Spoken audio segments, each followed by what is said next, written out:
The sweetest poison is often the one we call nourishment. We reach for it because it is beautiful, because it promises comfort, but within its flesh, a quiet imbalance begins, a gentle whisper that becomes a storm. Most people will see a title and expect a simple list to avoid. They will miss the ending where the true nature of strength is revealed. But to skip this journey is to risk feeding the very habits that slowly, silently constrict the heart. It is to mistake the shadow for the substance, and in doing so, starve the spirit of what it truly needs to thrive. This is not about fear, it is about clarity. The path to well-being is not found in restriction alone, but in deep understanding. The heart is not just a muscle that pumps blood, it is the seat of our spirit, the center of our emotional world. When we speak of damaging the heart, we are not just speaking of the physical, we are speaking of a loss of rhythm, a loss of inner stillness. The world today is filled with noise, with haste, with anxieties that press upon us. We feel a pressure to keep up, a fear of being left behind, a quiet loneliness even when surrounded by others. These feelings are the soil in which imbalance grows. So, let us walk this path together, not with fear, but with the light of awareness, and discover what it truly means to nourish the center of our being. Let us begin. Empty sweetness. Consider the first fruit. It is an image of pure temptation, glistening under the light, promising immediate delight.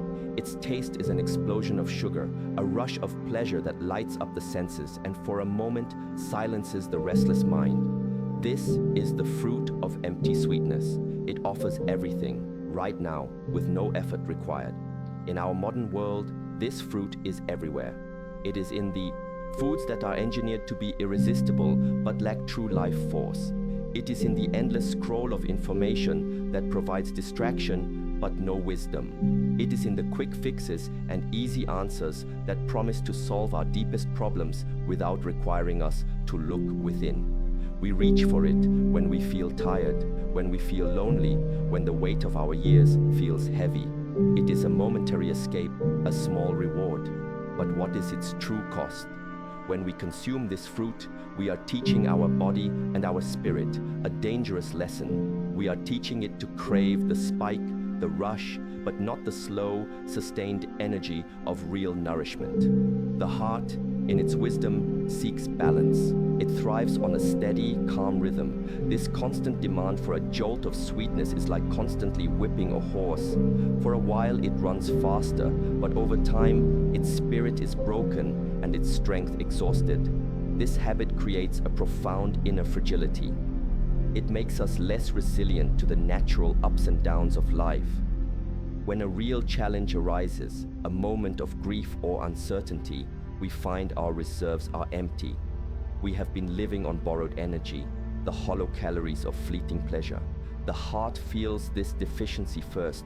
It manifests as a subtle anxiety, a feeling of being ungrounded, a flutter of unease in the quiet moments. This is the damage that is so difficult to see. It is not a sudden attack, but a slow erosion of our core stability. To stop eating this fruit is not about denying oneself pleasure. It is about choosing a deeper, more lasting form of satisfaction. It is the difference between a fire made of flash paper and one made of seasoned oak. One is a brilliant momentary spectacle. The other provides warmth and light through the entire night. It is about cultivating a taste for what is real, for what truly sustains. It requires a moment of stillness before we reach, a moment to ask, what am I truly hungry for? Is it this burst of sugar, or is it a feeling of peace, of strength, of genuine vitality? The answer guides us away from the empty sweetness and toward the orchard of true nourishment, where the fruits may not be as loud in their promise, but their substance builds a foundation of health that can withstand the seasons of our life. This is a deep and subtle work. It begins with awareness. It is the practice of observing our own impulses without judgment. When the craving for that immediate sweetness arises, we do not need to fight it or shame ourselves. We simply watch it. We acknowledge it. We see it for what it is, a signal. Often, it is a signal of a deeper need. Perhaps the need for rest. Perhaps the need for a moment of quiet contemplation. Perhaps the need for a genuine connection with another human being. By pausing, we create a space between the impulse and the action. In that space lies our freedom and our power. In that space, we can choose a different path. We can choose to go for a short walk in nature. We can choose to sit with a cup of simple warm tea. We can choose to breathe deeply and feel the air fill our lungs. These actions may not provide the same explosive rush as the fruit of empty sweetness, but they provide something far more valuable. They provide restoration. They bring the body and the mind back toward their natural state of balance. The heart responds to this. Its rhythm becomes more regular, more calm. The subtle background noise of anxiety begins to fade. We are no longer living from one peak to the next, crashing in the valleys between. We are learning to walk on level ground with a steady and confident pace. This is not a diet, it is a form of self-cultivation. It is an act of profound respect for the vessel that carries us through this life.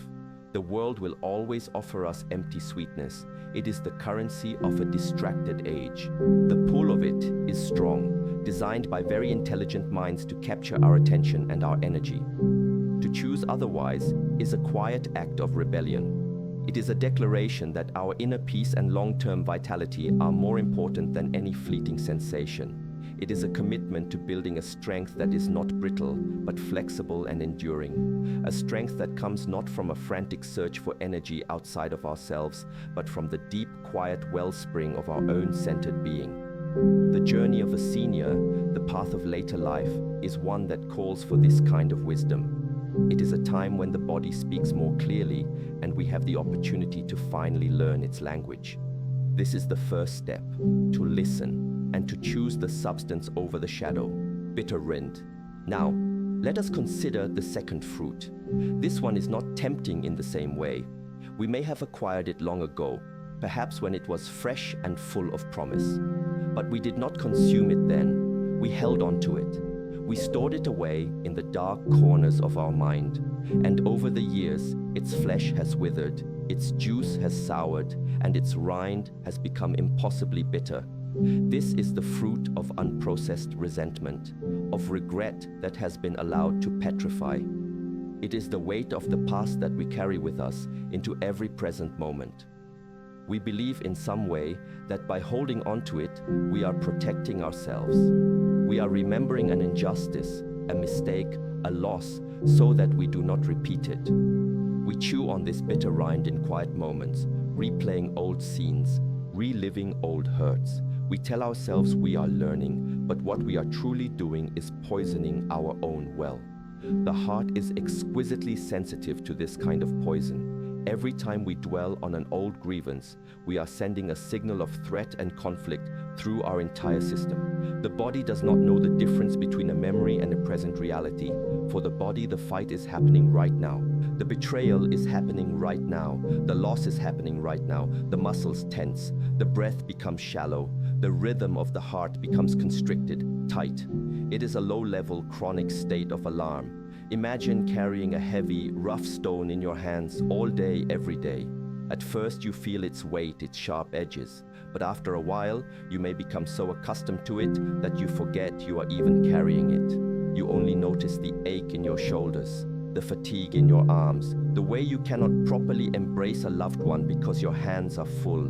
The bitterness we hold on to is this stone. It drains our vital energy, our chi, and prevents us from fully inhabiting the present moment.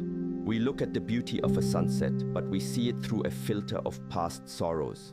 We listen to the laughter of a grandchild, but we hear it with ears that are still ringing with old arguments.